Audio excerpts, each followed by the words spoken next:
I'm Skyler Wilkes, and I decided to do my Theater History 2 research project on the history of vaudeville.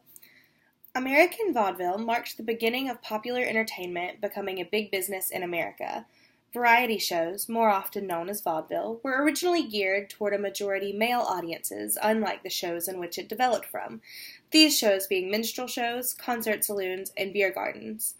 While they were geared toward a broader audience, vaudeville is one of the most famous types of performances of the 19th and 20th centuries. It's still around today, but to a much lesser degree, and it is significantly less popular than it was in its heyday. There were both big-time and small-time levels of vaudeville. As I'm sure you can imagine, big-time vaudeville performers were in major theaters in bigger cities and were paid more than their small-time counterparts. According to Virginia EDU, many people think the term vaudeville comes from the French vaudeville, which means worth of the city. However, it was likely chosen simply because it sounds vague and exotic. This was also a way of differentiating between more risque variety shows and the polite, family-friendly versions that became popular later. According to Forms of Variety Theater, many of the acts in vaudeville used material that would be relevant to everyday life, such as immigration, ethnicity, gender roles, urban life, industrialization, women's suffrage, technology, especially cars and phones, and social problems.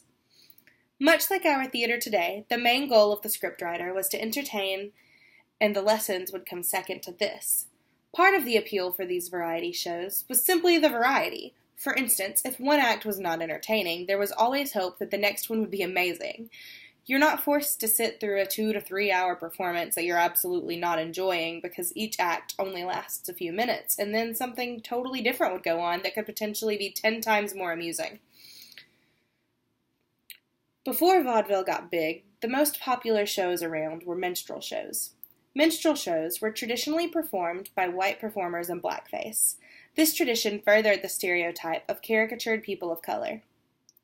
These shows now, obviously, have a very bad reputation of being racist, though there were later all-black minstrel troupes. None of these minstrel shows were successful in depicting African-American life accurately. They were all very caricatured depictions.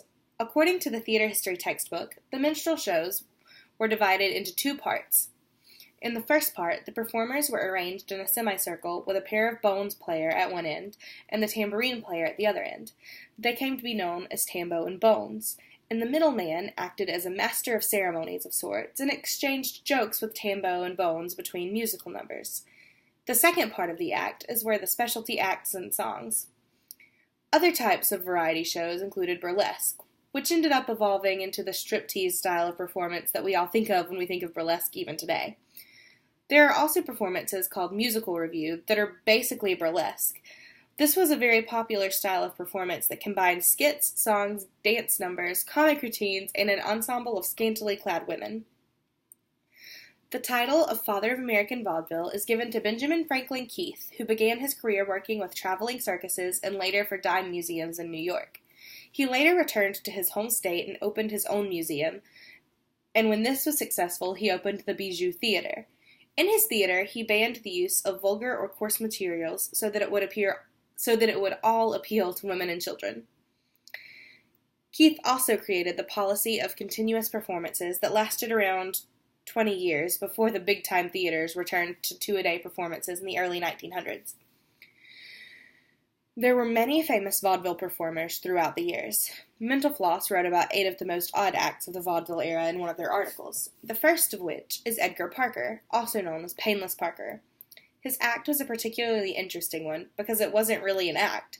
He would simply use a solution he called hydrocaine that would numb patients' mouths, and he would pull their teeth for only 50 cents each. He even wore a necklace made of the teeth he had pulled. Another act was that of the boxing Gordon sisters. It was popular for women to be in a role normally held by men in these acts. The Gordon sisters traveled the East Coast in the 1890s. The sisters were not necessarily great fighters, but the novelty was that the women were fighting instead of men. Lillian LaFrance was born in 1894. She performed stunts on the Motordome circuit, such as a turn on the Wall of Death in the 1920s and 30s. Similarly, Ethel Purtle performed motorcycle stunts as well, except she did them all with her lion named King in the sidecar. The sisters were There was another performer named Gus Visser who not much is known about other than the fact that he sang with a duck. The duck didn't perform very much, but it sang enough to be a gimmick. Gus later recorded an experimental sound film that was possibly the first music video ever.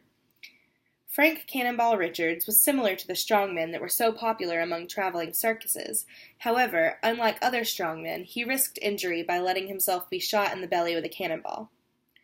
When he was a young man, he discovered how strong his stomach was and allowed his friends to punch him in the gut to showcase this strength. He also went on to allow people to jump on his stomach, though he could only do 2 performances a day because while his stomach was very strong, the stunt was still very painful. One of the most bizarre acts is that of Joseph Pujol. He made his living by drawing in and repelling air from his anus. Like I said, a very bizarre act. His stage name was Le Pétomane, and he first shared his talent in the French army. He headlined at the Moulin Rouge for 2 years, doing such things as impressions and blowing out candles. He later returned to his former career as a baker in Marseille. One of the most surprising vaudeville acts is that of Anne Sullivan Macy and Helen Keller. They were in need of money in 1920, so they agreed to perform and toured the U.S. and Canada for 4 years. This act was reminiscent of a freak show and Keller performed her fingerspelling and speaking voice. According to Ranker.com, another famous vaudeville performer was Mickey Rooney. So all of these vaudeville performers had many things in common. They just did little tricks or any interesting talent that they had, and then they would move on to the next performer.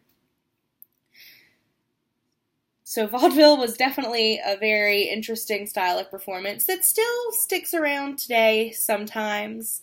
The Moulin Rouge still does vaudeville type acts, but it's definitely not as popular as it used to be. Thank you.